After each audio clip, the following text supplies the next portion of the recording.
Hello and welcome to this short video all about what I included in my French business plan when my visa was approved.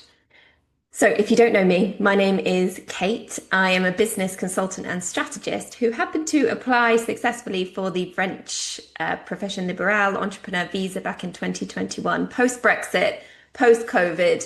And I got myself, my husband, and my son there, who was 18 months old at the time. Now, because I documented my journey in Facebook groups, wrote a large article that was printed in a very high profile Move to France style magazine, I became a bit of a subject matter expert on the visa process, but very specifically the business plan that is included in your dossier when you submit your visa application. So if there's something I know, it is business and business plans. It's what I've been doing for years and years and years as somebody who is also self-employed. So this was back in 2021. I applied for the Profession Libérale visa as a business consultant. I applied for my husband's visa and my son's visitor visa at the time. He was 18 months old. Unfortunately, he wasn't able to work yet. And it was all approved. So I'm going to share today what I included in my business plan and give you some little tips and tricks. There are a couple of other videos in this series as well, so make sure that you go check them out about common mistakes and how to write the plan. So what did my plan look like? So it was a Word document. It was printed. Everything was a physical application. I applied at the Manchester TLS office. So I applied from the UK. This information is relevant for anybody, okay? Anybody outside of France, EU, who has to apply for this visa to be able to work in France. So my experience is UK based. So I went to Manchester and submitted all of my documentation in my dossier. So it was a physically printed business plan. So I wrote it on a Word document. It could be a Word doc, Google Doc. It doesn't matter what it is, okay? It's written in English. So the current guidance is that it can be in French or the language of the country that you're making an application in, okay? Now, realistically, for a lot of you watching this, it's going to be English language, okay? A lot of my current clients for my template business plan that I sell now for this are US based and UK based, Australia, all over the globe. I have, honestly, you could tell me a country and I've probably had somebody purchase it from that country. But realistically, it's going to be in the third country language or French. Now, I would recommend that you actually write it in the third country language, so probably English at this point, just because the submission process is going to people who work in that country, and we don't know at this point whether they speak French. There's an assumption that they do, but let's keep it in English because that's the country that they're working in. That would be my general guidance. So the business plan was printed. It was, I think, 20 pages. And it was clear headings and then subheadings with copy in each of those subheadings, okay? So I'm very logical and methodical in the way I work through business plans. We need to start with an idea, a very simple sort of executive summary of what is in this plan, okay? We don't want somebody to have to get to the end of 20 pages and think, oh, now I understand it, okay? We want them to understand it immediately so there is context for what they're then going to read on subsequent pages. So my executive summary came first. I then went into any relevant professional background, description of my services, a little bit about like my personal and business reasons for wanting to move to France. A key part of my business plan was the marketing. Okay, how am I going to get clients?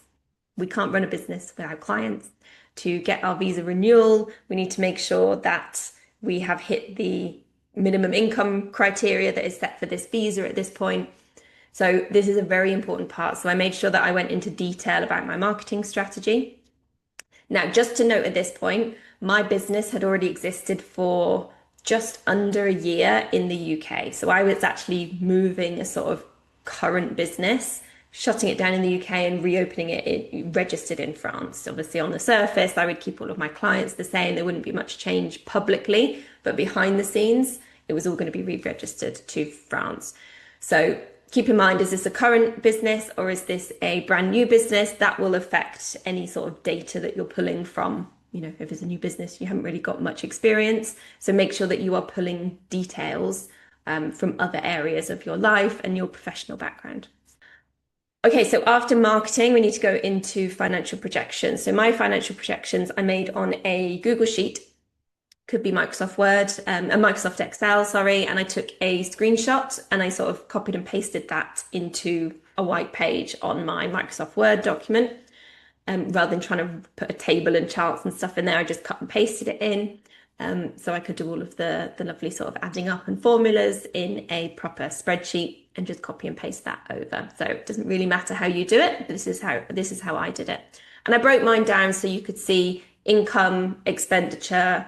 I even went further and put like what my cotizations were going to be, any tax sort of estimates, anything like that. So I could show that not only was I making the revenue that was necessary over and above actually, but I was also going to be okay with the net, okay, with the actual post expenses. I was still going to be able to live on it because let's face it, if you're running a business and you're making 3,000 euros a month, well, if you have 2,500 expenses, you're actually not going to be able to live on 500 a month in France, okay?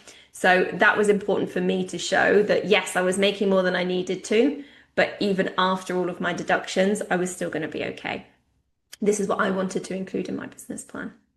I also included any sort of setup costs as well, just to work out, sort of work through for somebody reading it, like, oh, actually, there's all of this has been factored into what she's saying. So what helped me the most, I believe, in getting the visa, and actually what has helped hundreds of people since when they've purchased my template. So that business plan I now templated, and I'll talk you through that in a moment. But my top tip would be specific and realistic. Okay, don't come in and say it's a brand new business and from month one I'm going to make 10 grand a month, because you're not. It's very unlikely that that's going to happen. So let's dial down any fluff or sort of desperation to get this visa. You're much more likely to get it, in my opinion, if you're realistic and they can see the growth trajectory, rather than I'm going to start straight away and get 5 grand a month. Okay, it is possible, but probably unlikely. You've got a lot of marketing costs, a lot of setup costs potentially, so that's going to take away from the money that you might be making out of that. So having a clear plan for how I generate income. So I went into detail on the marketing side. Obviously, I had a historic business. It wasn't open for that long in the UK, but I had something that I could pull on of like, this is how I found business historically. So this is what I'm going to do. So if you're able to do that, brilliant. If you're not, you're just going to need to be much more detailed and logical about, right, normally this is how I'm going to find, this is how I would find clients. This is how I propose to find clients.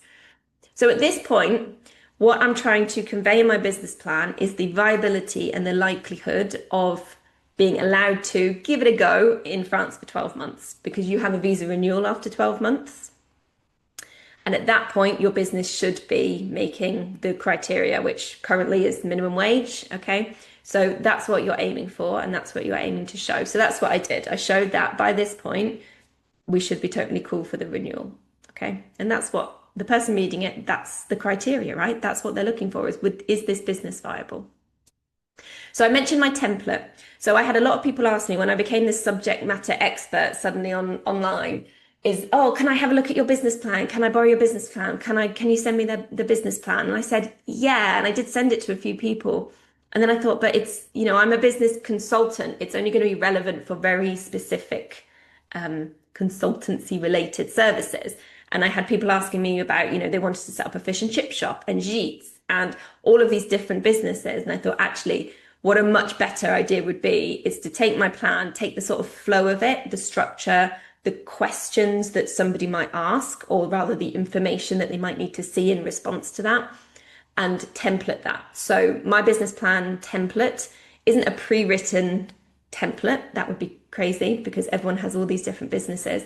It's actually structured guidance and prompts and notes for you to answer it based on your business. Okay, so if you're looking at a blank page right now and you're thinking, I don't even know where to start, this is a super low cost way for you to understand the structure, the flow, what the person reviewing it will want to see. And this has helped hundreds of successful visa applicants all over the world, which I'm super, super proud of. So click the link below to take a look at the plan, buy it when you're ready, and take your next step to your new life in France.